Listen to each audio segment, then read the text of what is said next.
শান্তিপূর্ণভাবে DM office ঘেরাওয়ের কর্মসূচি ছিল।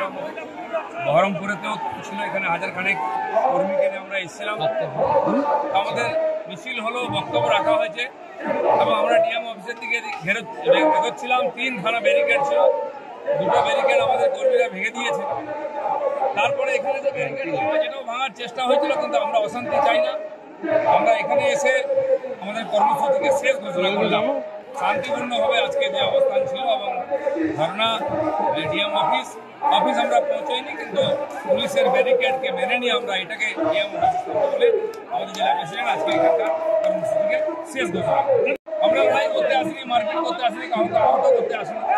এটা একটা মেসেজ দেওয়া ছিল যে বিজেপি সারা পশ্চিমবঙ্গব্যাপী এই ঘটনার বিরোধিতা করছে, মমতা ব্যানার্জির পক্ষে দাঁড়িয়ে। দাদা, বিভিন্ন জায়গাতে দেখা যাচ্ছে যে বিজেপির অভিযান, সেখানে কোথাও কাঁদানে গ্যাসে সেল ফাটানো হয়েছে, কোথাাও জল কামান দেওয়া মারা হয়েছে, কোচবিহারে হয়েছে। এখানকার পুলিশ যাবে, এটুকু পুলিশ হাত জোর করে বলেছে যে আপনাদের কার্যক্রম হয়ে গেছে, আপনারা বন্ধ করুন। আমরাও চাই না কোনো ক্ষয়ক্ষতি হোক।